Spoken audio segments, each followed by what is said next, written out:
Greetings aspirants, welcome to Narayana IAS. This is Karthik Moni. I'm here for daily news analysis for 27 Jan 2024. For today's session, I have picked up 5 important articles. The first article is about the recent developments in the India-France relationship. This article was taken from the Hindu newspaper, and second article is regarding the recent ongoing issue between the Russia and Ukraine. And third article is about the proposal of uniform civil code by the Uttarakhand. And fourth article is about the survey regarding the higher education. And finally, we are going to discuss a mission launched by the Japan and also the role of Chandrayan in launching that particular mission. Coming to the first article, we are going to discuss the recent developments in the relationship between India and France. Exam point of view, it is very important. We have to think from the perspective of role of India and France in setting the international order, and also we have to think from the perspective that how this relationship is significant for the bilateral aspects as well. How this particular relationship will help India as well as the France, right? So coming to the previous year question, in 2013 there was a question related to the bilateral relationship between the India and Japan. The significance of bilateral relationship between India and Japan was asked in 2013. We also expect similar question on this line. That's why we are discussing this article. Coming to the context, recently the Emmanuel Macron, the President of France, attended the 74th Republic Day celebration ceremony. Right? At the backdrop of this particular celebration, we also signed some of the agreements in defense, space, energy, digital health and agriculture. So from this context, we have to know few things.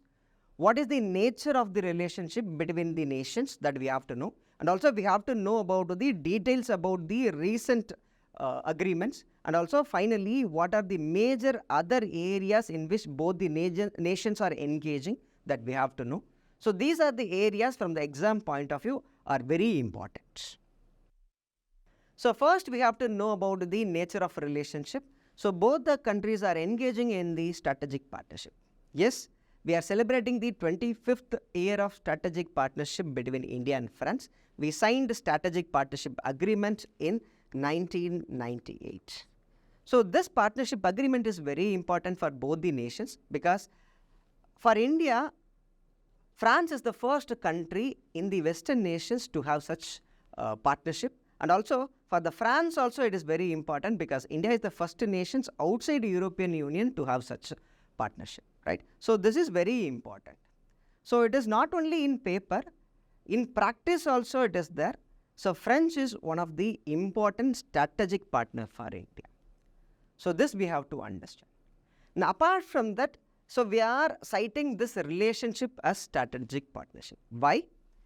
So both the countries converge in terms of shared values and interest, and also we are showing collaboration in the multilateral forums, and also we are engaging in the strategic areas such as defense and security cooperation and nuclear cooperation, right? So whenever India is engaging a relationship with the P5 nations, we have to consider two things: ensuring the strategic autonomy and also ensuring multilateralism. So these two things are very important. Yes, strategic autonomy. So by ensuring the strategic autonomy, India can ensure or India can pursue its national interest without any constraints from the major powers. So that is the first aspect. And second aspect, in terms of decision making, for the challenges which are there in the global arena, we are supporting the multilateralism. So involvement of the international bodies and decision making based on the international law. In this aspect, India is also promoting multilateralism. So in this aspect, India and France are in the same page. So having these shared values and interests, both the nations are aspiring for strategic autonomy and also multilateralism. Second aspect, multilateral collaborations. Yes, in most of the international arenas or international institutions such as United Nations, G20 platforms, and also in the climate change discussions, both the nations are showing active collaboration in bringing the consensus. And apart from that strategic point of view, the cooperation between the nations are very important. They are engaging defense and security cooperation. So we are conducting bilateral exercises, defense exercises we are conducting, and also we are importing defense goods from France, and also now we are entering into the co-production agreements.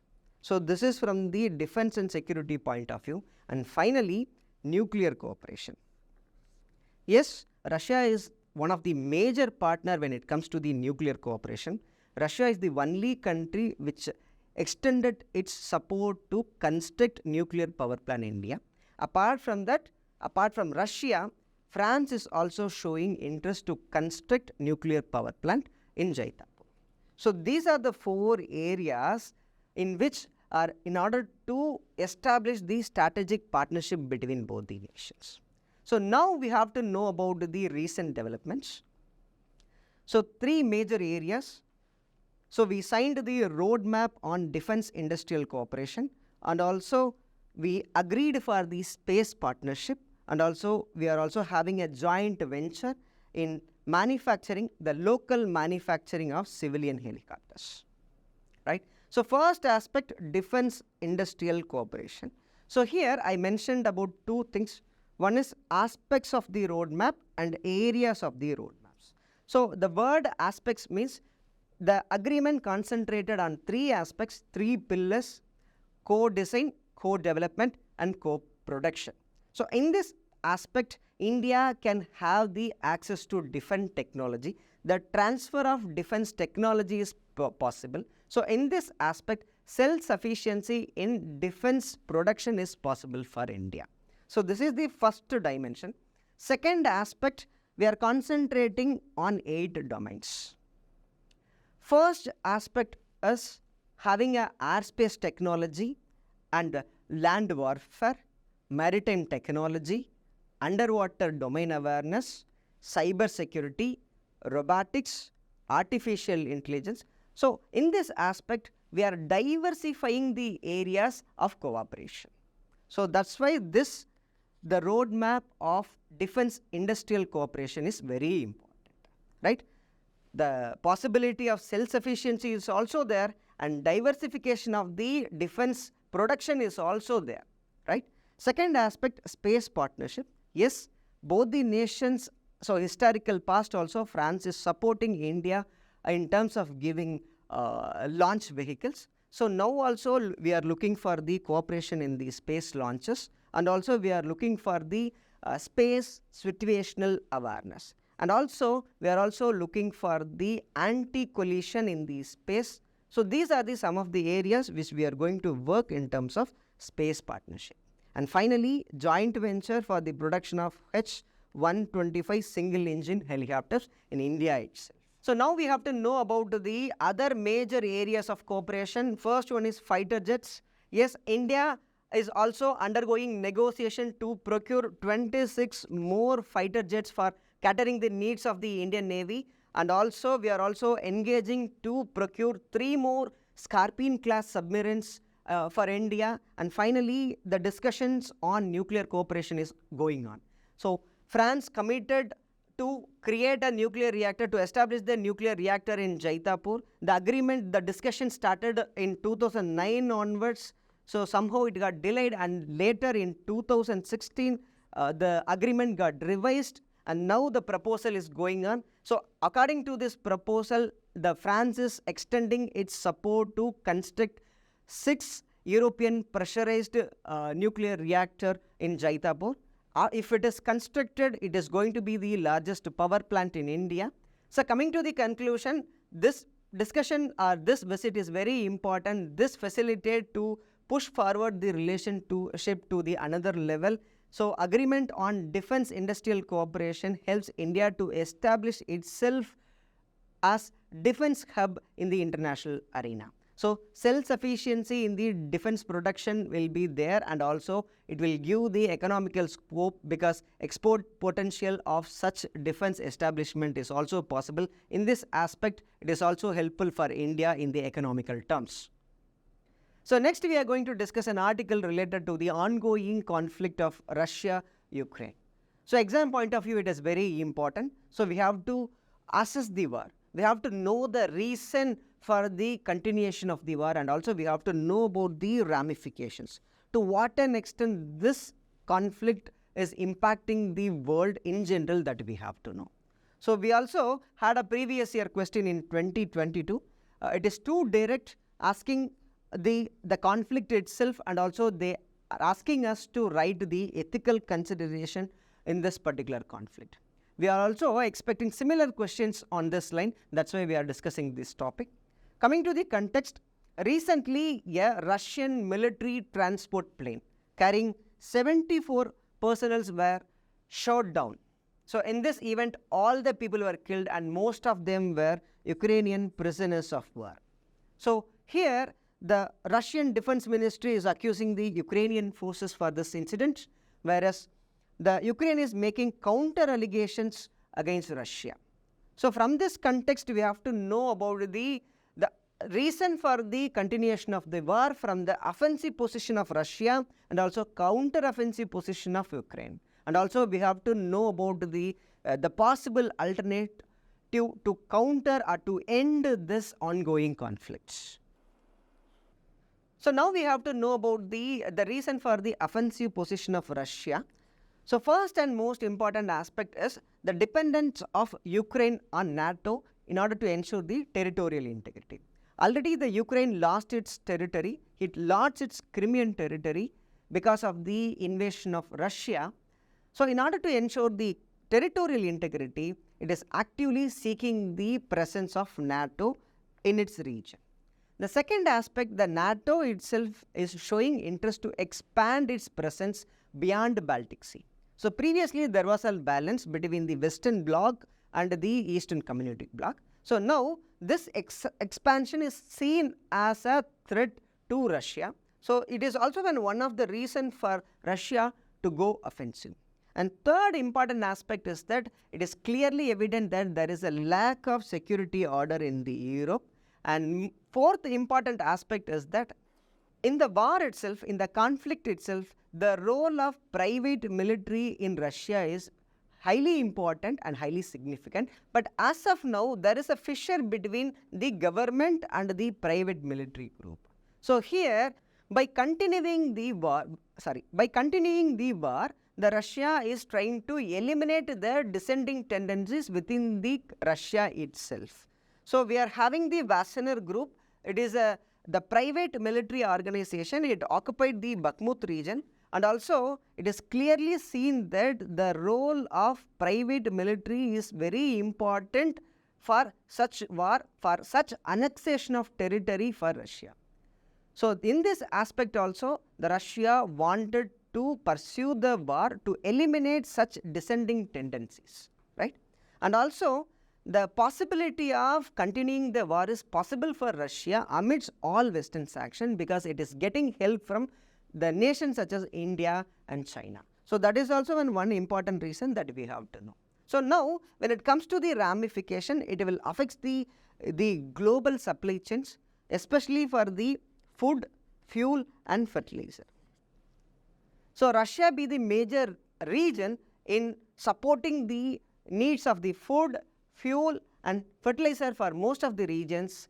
Ongoing conflict will affect will disrupt the global supply chain of these three goods.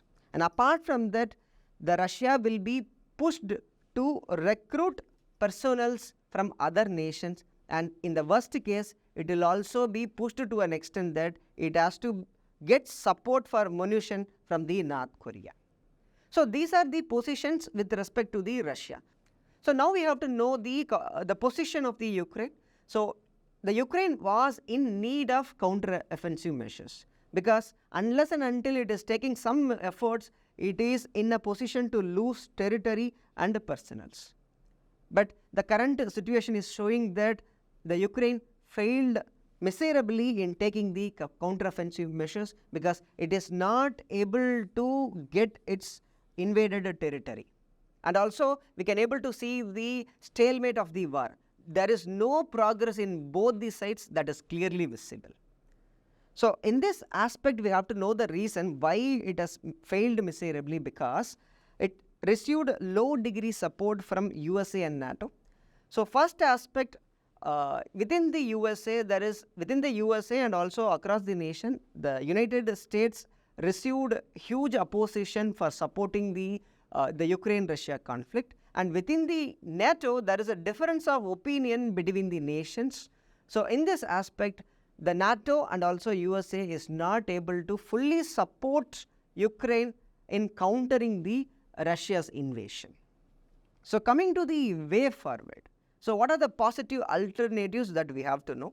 The first possible solution is land for peace settlements. So Ukraine has to give up its occupied territory to the Russia for the peace. Yes, obviously Ukraine is going to lose, that is one thing. Otherwise, we have to go with the Minsk agreement. In this aspect, the Ukraine have to stay away from the NATO and the Western Bloc. So that is one thing. On the other hand, Russia will not engage in the territorial invasion. That will be the possible areas that we can work it out. And also, Russia is calling for denazification of the Ukraine. So as of now, within the Ukraine, the antagonistic or anti-Russian intellectual thought process is going on, and Russia is demanding for denazification or removing such thoughts from the Ukraine soil. That is also there. And most importantly, having a peace will show that Russia got or gained some role in this ongoing conflict. In this aspect, it will set a bad precedence.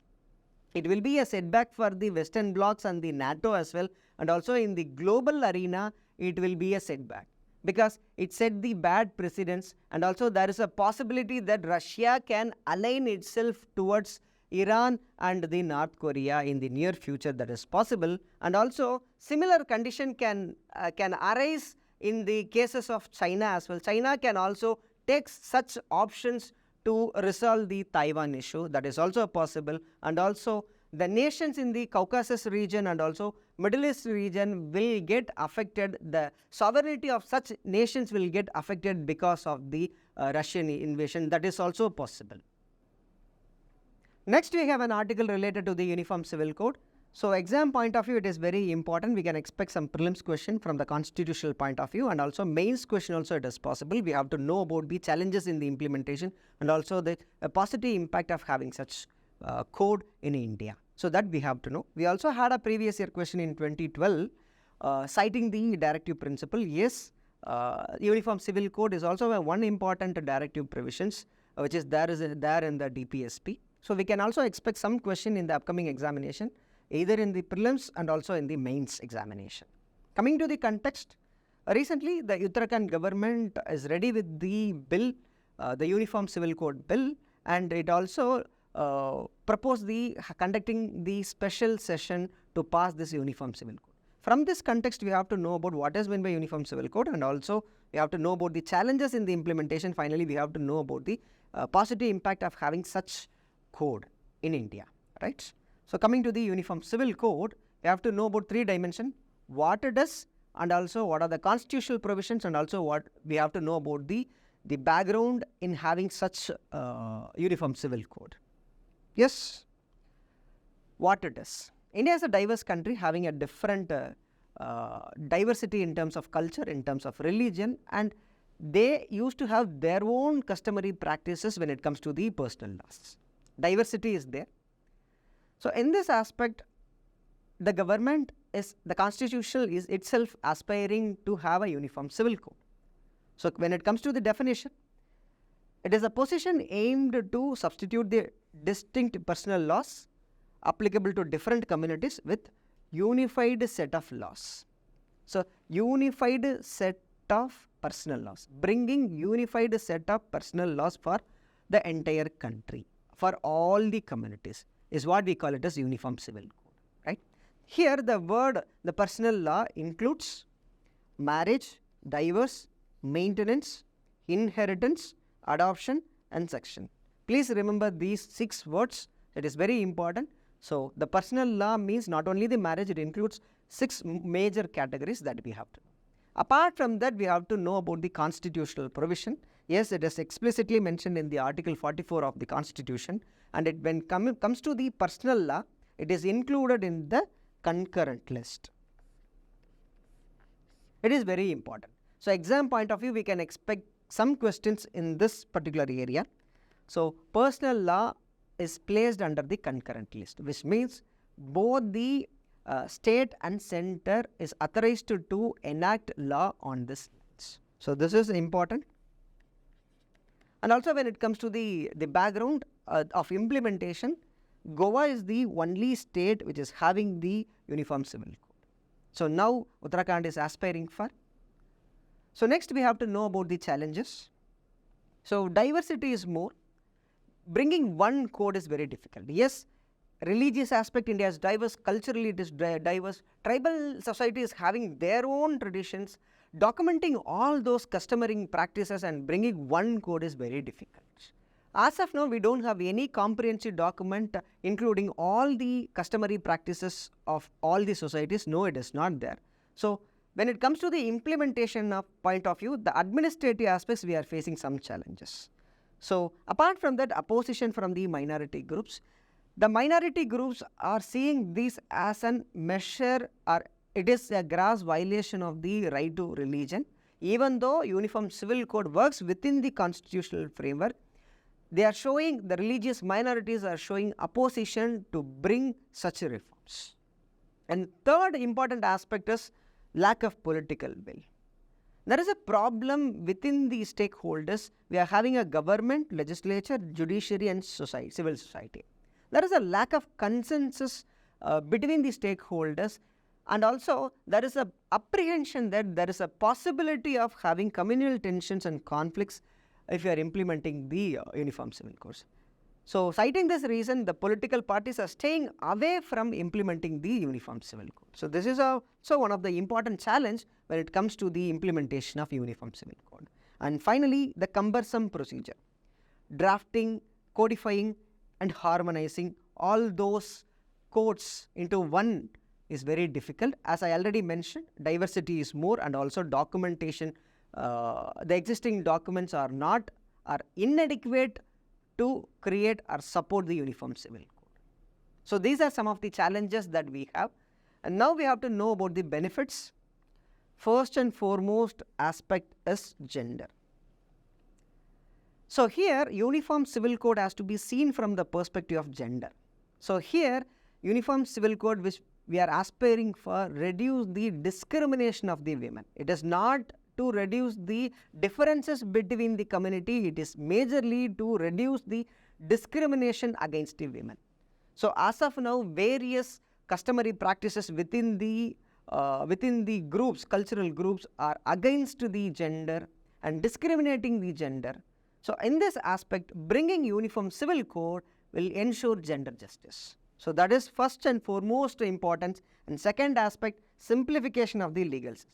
As of now, the legal provisions are complex in nature, because we are having a different codes for different groups. For example, when it comes to the diverse, we are relying for the legal systems. In this aspect, the legal system will become more complex. So, having such one single code will reduce the entire process and it makes simple.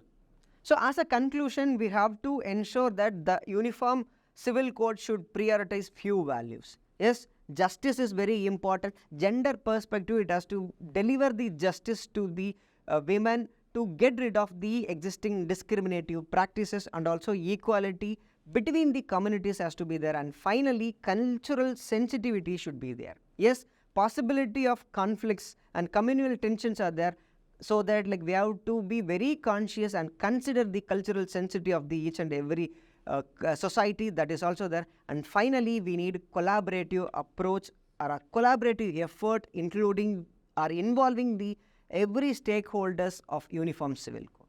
Then only we can able to navigate to get rid of the complexities involved in implementing the Uniform Civil Code. Next, we are going to discuss an article related to the higher education survey. So, exam point of view, it is very relevant. So, we have to relate this topic with the higher education in India. So, we can use the numbers given on the report for the justification.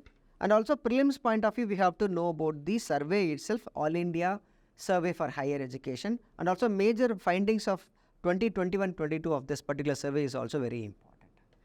We also had a previous year question in 2015 related to the higher education, and also in this question they wanted us to discuss the role of foreign education institution to improve the quality.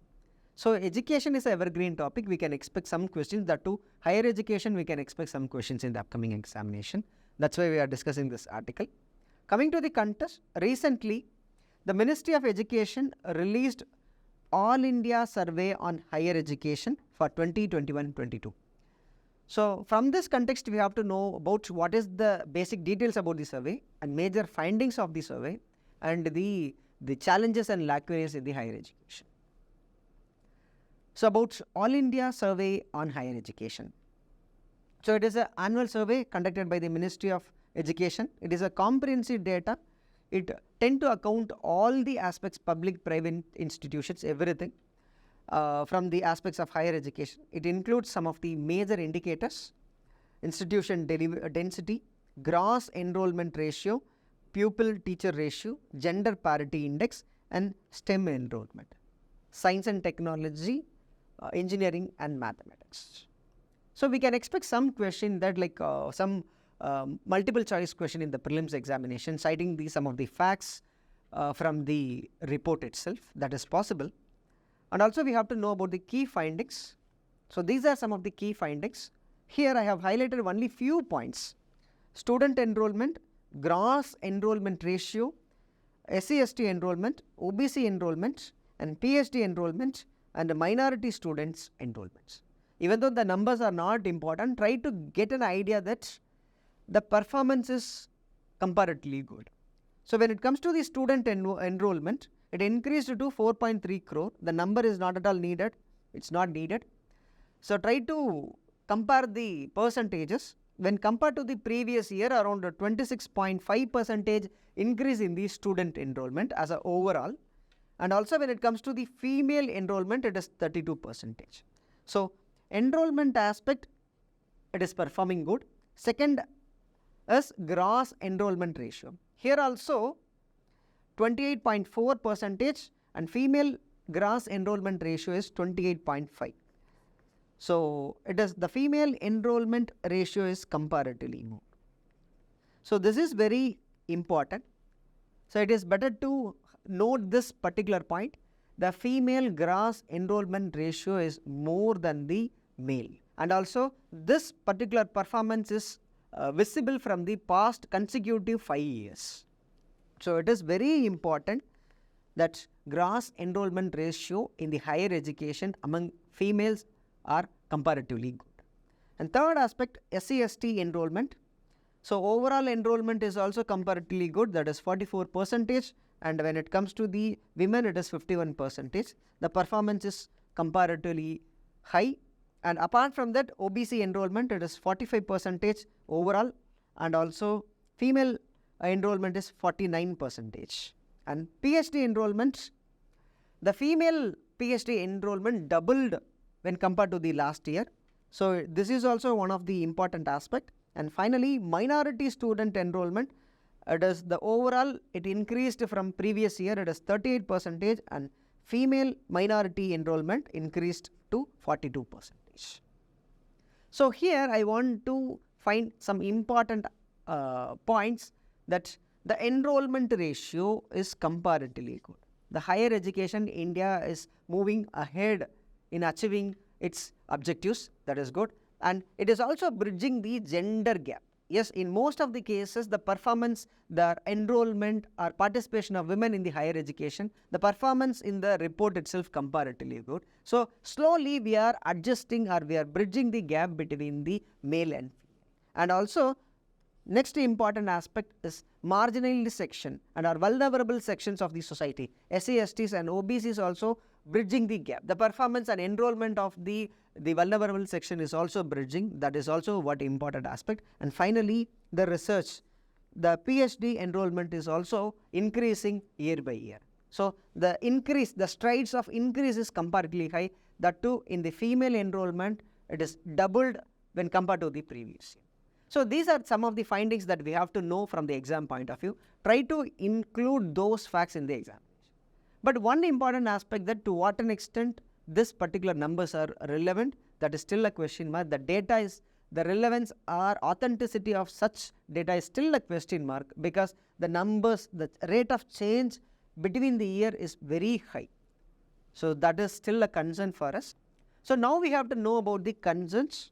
So first aspect is disparity in the STEM fields.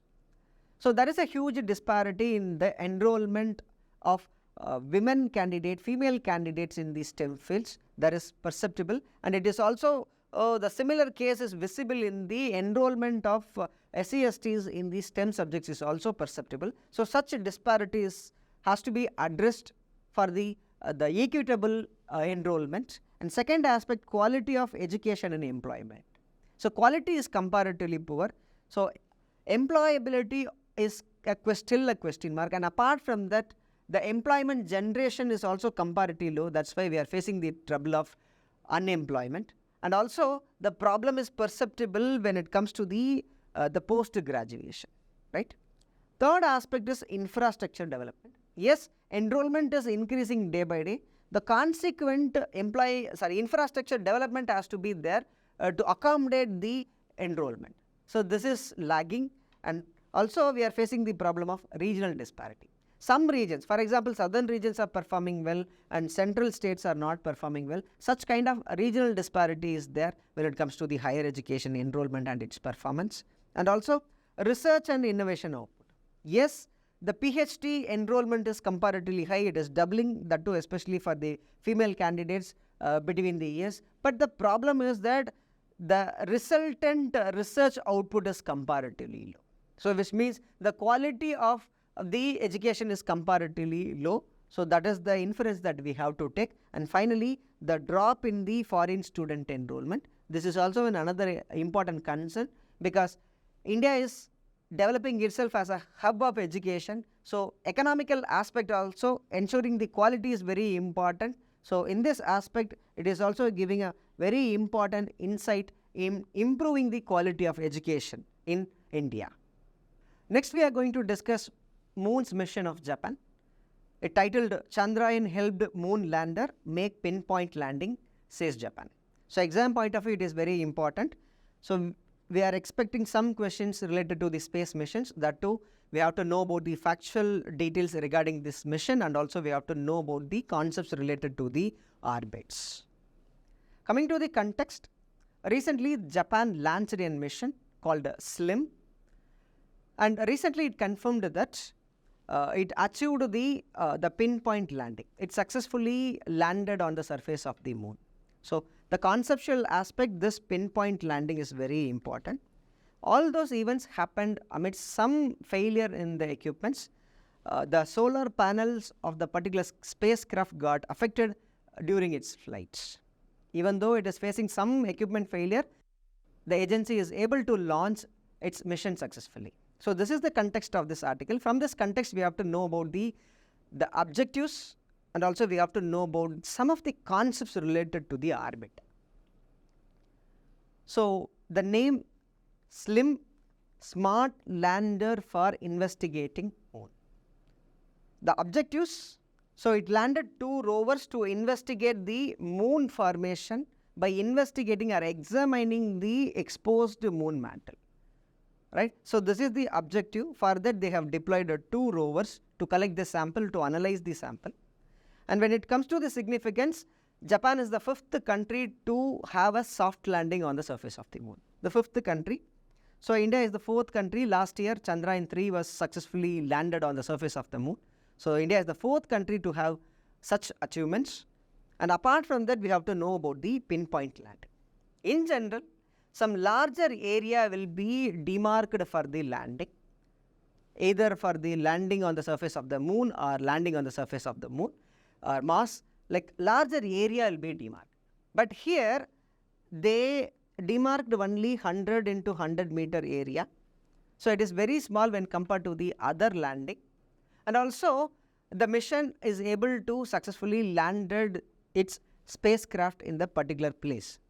So this is what we call it as pinpoint landing. So precision in landing. This is what we call by the term pinpoint landing. So for this pinpoint landing, the India's Chandrayan-2, the photograph taken by the Chandrayan-2 was used to analyze the presence of crater. So India's role for the successful landing is also there. So for this reason, this mission is also called as Moon Sniffer. Apart from that, this mission is significant for using fuel efficient trajectory rather than Hoffman transfer orbit. So Chandrayan-3 used a Hoffman transfer orbit instead of fuel efficient trajectory orbit, right? So here what they will do, in the fuel efficient trajectory orbit, the usage of the fuel will be comparatively low. So in order to reduce the weight of the overall spacecraft, they will use this fuel efficient trajectory orbit. For that, they will use gravitational assist from the planets and the moon, and also they will use the solar power for maneuvering the spacecraft. When compared to the Hoffman transfer orbit, the weight of the overall the spacecraft will be comparatively low. For the Hoffman transfer orbit, this is Earth, this is Moon. So what they will do, the series of elliptical orbit will be there, and finally it will be thrown to the Moon's orbit. So in order to maneuver between two circular orbit between Earth, Moon, two circular orbit will be there, one around the Earth, one around the Moon, and in order to maneuver between these two coplanar circular orbit, the elliptical orbit will be created. This is what we call it as Hoffman transfer orbit. So it needs more fuel for this the elliptical orbit. So in the other case, fuel efficient trajectory, what they will do, say first initially it will be placed into the Moon's overall orbit, circular revolutionary orbit, and then it was thrown to the different place, and finally it was placed into the Moon's circular orbit. In this aspect, it can have the sufficient time to get energy from the sun, right? So when comparing both the orbits, the transfer orbit, the fuel efficient trajectory orbit used to consume more time. Now let's try some of the prelims practice question. Coming to the first question, consider the following statements on Uniform Civil Code. Only the Parliament has the power to frame Uniform Civil Code. No. The personal law is under the concurrent list. Both the center and state is having the authority to enact on personal law. So first statement is wrong. Second statement, framing Uniform Civil Code is mandatory. No, it is not mandatory. It is in the directive principles, so it is not mandatory. So second statement is wrong. So we are going with the option D. None of the above statements are correct.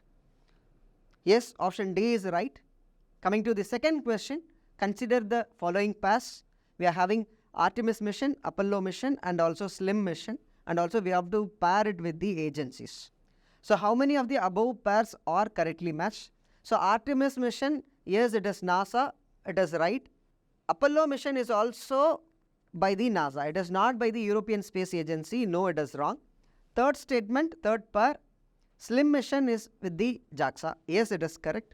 So only two pairs are correctly matched. So we are going with the option B, 2 only. Yes, answer B is right. Coming to the third question, consider the following statements regarding the All India Survey on Higher Education report. It is a biennial survey. No, it is not the biennial survey. It is an annual survey. So first statement is wrong. The survey provides comprehensive data on higher education only from the public funded institution. Extreme statement, only. So it is wrong. It is not only. So it includes every other institutions as well. So both the statements are wrong. So we want to mark the correct statement.